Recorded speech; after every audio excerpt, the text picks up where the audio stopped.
Welcome back to 340. This is the third and final conversation about the architecture of human connection. We began with safety and attraction, the foundations we feel, then shared values and expansion, the foundations that give us direction. Today, one that holds all of them together over time, a commitment to growth.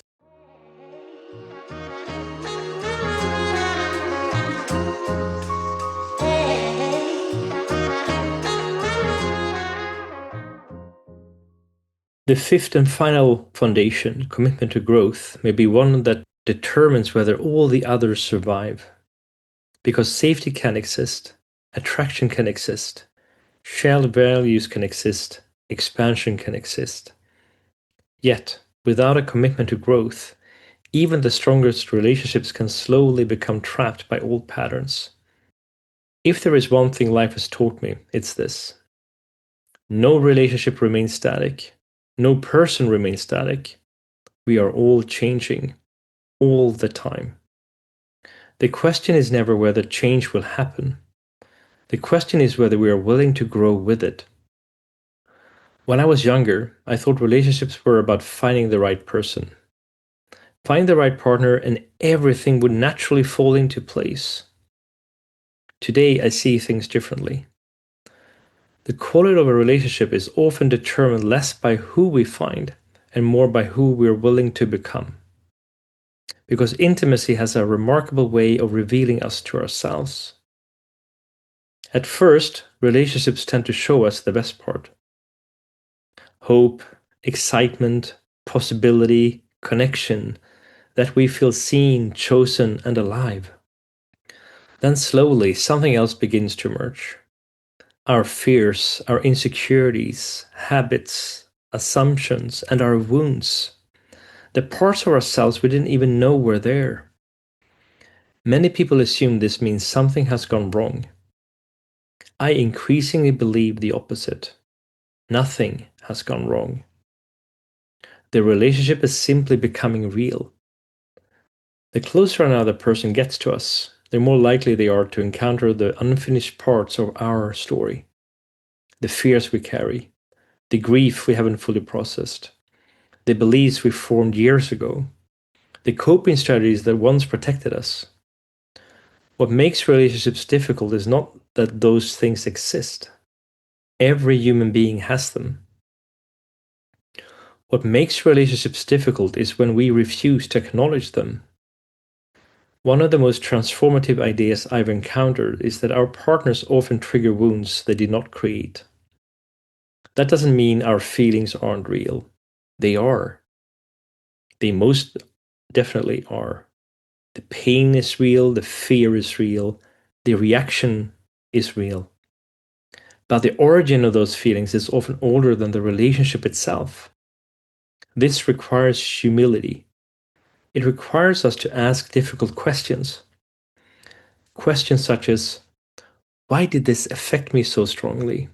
What am I protecting? What story am I telling myself right now? What am I afraid of losing? What part of me is asking to be seen? Those questions are not always comfortable, yet they're often where growth begins. The older I get, the less interested I become in being right.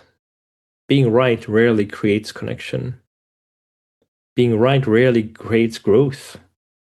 Being right often creates distance. Curiosity, on the other hand, creates possibility. It invites learning and it creates movement. One of the things I admire most in another person is the willingness to look inward. Not because self-awareness is fashionable, because self-awareness creates freedom. A person who understands their own patterns is less likely to be controlled by them. And a person who can acknowledge their fears is less likely to project them onto others. A person who understands their wounds is less likely to make someone else responsible for healing them. This doesn't mean we grow alone. Far from it. Many of our greatest lessons emerge through relationship. Relationships provide mirrors. They reveal aspects of ourselves that would otherwise remain hidden. Sometimes those reflections are beautiful. Sometimes they're uncomfortable. Both are valuable. The healthiest relationships I've witnessed are not relationships where two people never make mistakes. They are relationships where both people remain committed to learning from those mistakes. There's a profound difference. One seeks perfection, the other seeks growth. Perfection creates pressure. Growth creates possibility. Perfection asks, how do I avoid failure? Growth asks, what can I learn from this? Perfection fears mistakes. Growth expects them. Perfection creates shame. Growth creates development. Over time, I've become to believe that one of the most attractive qualities in another person is not confidence, it is openness, the willingness to learn, to evolve, to admit when they are wrong, the willingness to change their mind when new information appears, and the willingness to continue becoming. Because none of us arrive. There is no final version of ourselves, no finish line where we suddenly become complete.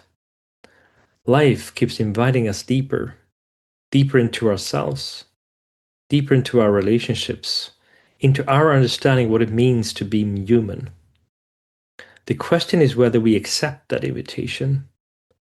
This is why I believe growth is not simply an individual responsibility, it is also a relational responsibility. When two people commit to growth, they create extraordinary possibilities. Not because they stop hurting one another, they won't. Not because they stop disagreeing, they won't. And not because they stop being human, they won't. They create extraordinary possibilities because every challenge becomes an opportunity to learn rather than a reason to leave. And every conflict becomes information, where every trigger becomes a doorway, and every difficult conversation becomes an invitation to understand each other more deeply. That does not mean every relationship could or should continue forever. Some relationships end. Some relationships are meant to end. Growth sometimes teaches us that two paths are no longer aligned. Even then, growth remains valuable because growth allows us to leave with wisdom rather than resentment, with gratitude rather than blame, with understanding rather than bitterness. As I reflect on everything I've learned about human connection, I keep returning to a simple idea. The goal is not to find someone who's finished. The goal is to find someone who's willing to keep growing. Someone curious enough to keep asking questions. Someone courageous enough to face themselves. Someone humble enough to learn. Someone committed enough to keep showing up.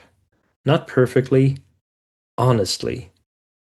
Because relationships are not built by people who have all the answers. They're built by people willing to continue exploring the questions together. And perhaps that is what growth really is. Not becoming someone else, not fixing ourselves, not reaching perfection. Simply becoming more fully who we already are, again and again, year after year, together.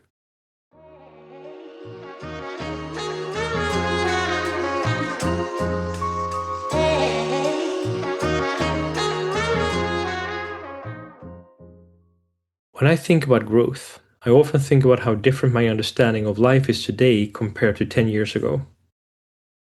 There was a time I believe growth was mostly about achievement, learning new skills, building a career, reaching goals, accumulating experiences. There is certainly value in those things. But the most important growth in my life has happened elsewhere. It happened through loss, through heartbreak, grief, disappointment, through moments when life refused to follow the script I had written for it. Many of the experiences I would never have chosen became some of my greatest teachers. At the time, I resisted them. I wanted certainty. I wanted answers. I wanted life to return to what felt familiar. Yet growth rarely asks for our permission. It arrives anyway. One of the biggest shifts in my life came when I stopped asking why difficult things were happening and started asking what they were trying to teach me. That question changed everything. It didn't remove the pain. It gave the pain meaning. Over time, I began to see that every significant relationship had left me with a lesson. Some taught me about love, some taught me about boundaries or forgiveness, and some taught me about myself. Every one of them contributed something to who I am today. That doesn't mean every relationship was meant to last forever. Some were chapters, some were seasons, some were turning points. What mattered was not how long they lasted. What mattered was whether I was willing to learn from them. Today, when I think about the kind of partner I want beside me, I don't think first about perfection. I don't think about someone who has everything figured out. I certainly don't. What matters more is a willingness to grow, a willingness to reflect, to be curious, to admit mistakes, a willingness to evolve. Because life will continue changing us whether we like it or not. The question is whether we meet that change with resistance or curiosity. Perhaps that is what maturity really is. Not certainty, not having all the answers, but remaining open to learning long after we thought we should already know. The older I get, the more I believe that growth is not something we complete. It is something we practice. Every day, every conversation, every relationship, every loss, every new beginning, again and again. For as long as we're fortunate enough to be here.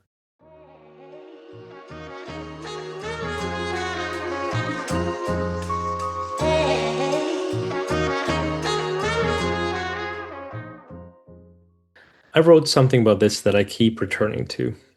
For many years, I associated strength with self-sufficiency. I believe resilience meant becoming less affected by disappointment, less vulnerable to loss, less dependent upon other people. Life taught me something different. The experiences that brought the greatest meaning into my life were also the experiences that carried the greatest possibility of heartbreak. Love and vulnerability arrived together. Connection and uncertainty arrived together. The attempt to limit one often diminished the other. The older I become, the less interested I am in perfection. Life has convinced me that perfection is a poor substitute for aliveness. That, more than anything, is what growth has taught me.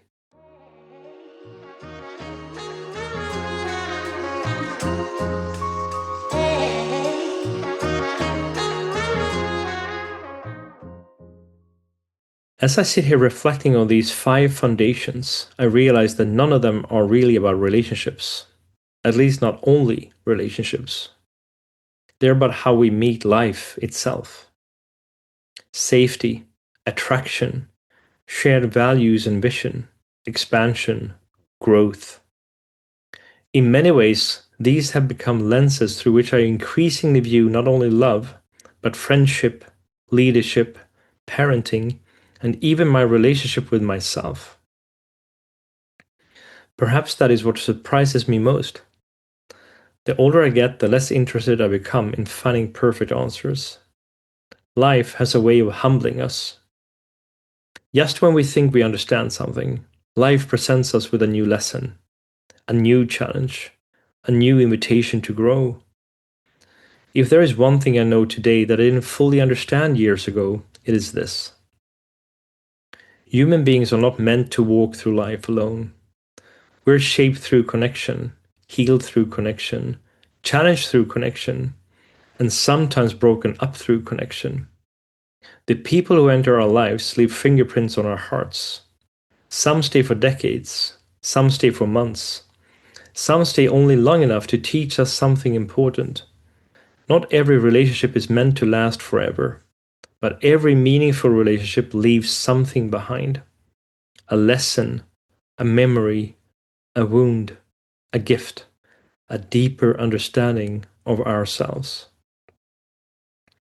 When I think about the relationships that have mattered most in my own life, I don't remember perfection. I remember moments, conversations, laughter, silence, unexpected honesty, the feeling of being understood, the feeling of understanding someone else. Perhaps that is what we are all searching for beneath everything else. Not perfection or certainty, not someone who completes us, but someone with whom we can be fully human, someone with whom we can continue growing, someone with whom we can create a space large enough to hold both our strength and our imperfections. Maybe that is what connection truly is. Not finding someone who removes all uncertainty, but finding someone with whom uncertainty becomes easier to carry. And maybe that is the real architecture of human connection. Not a framework, not a model, but a living invitation to remain curious, to remain open, to remain courageous enough to keep showing up again and again for ourselves, for each other, and for the beautiful, messy, and imperfect experience of being a human being. Thank you for spending this time with me. Until the next time, stay open, stay curious, and stay human.